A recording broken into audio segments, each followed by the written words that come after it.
Hi friends, today I'm going to show you how to make a squiggle.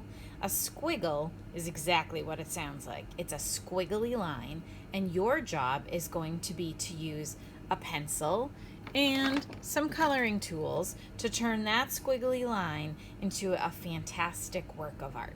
So sometimes when I'm using a squiggle, it's hard for me to think about what I might want to turn it into.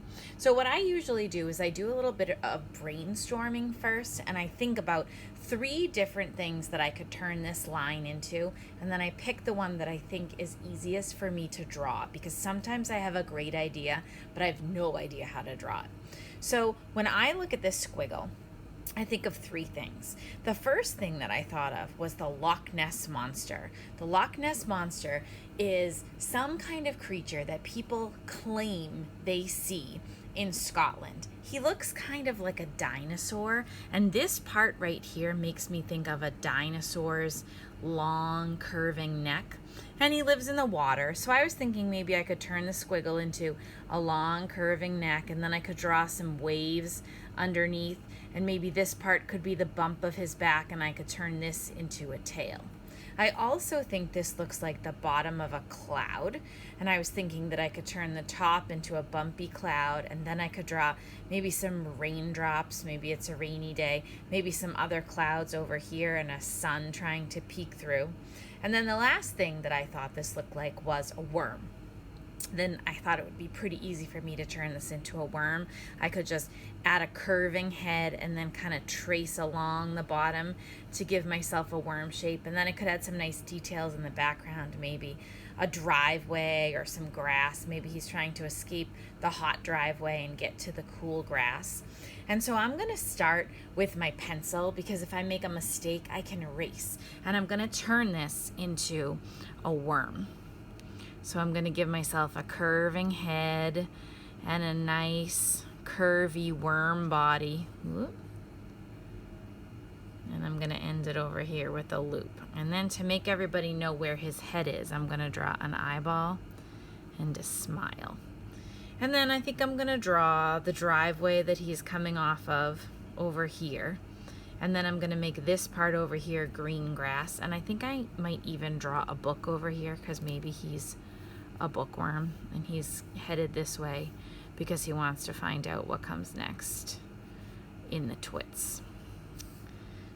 Then of course I'm going to add some color. I'm not going to spend my entire time coloring, but I'm going to tell you that when I do color, that I would maybe outline first and do some neat coloring all in the same direction on this side, so that my grass looks nice and even.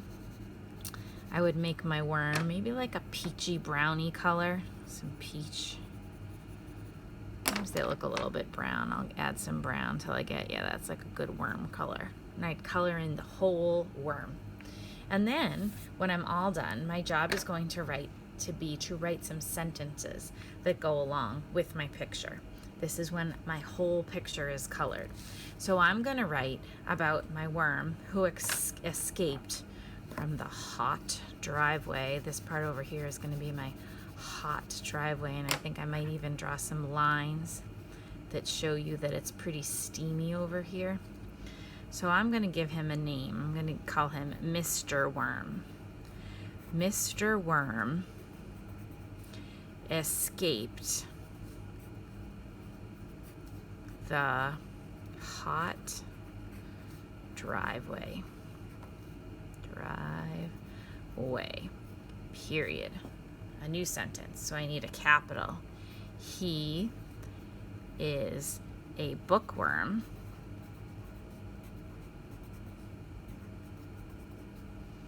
and is heading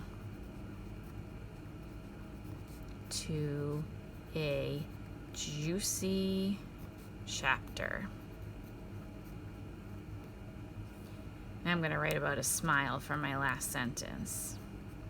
He is smiling about reading the twits. Period. This is a book title, so I'm going to underline it. And that, my friends, is a squiggle. Yours, of course, is going to be far more colorful than mine is, but this is how you do a squiggle.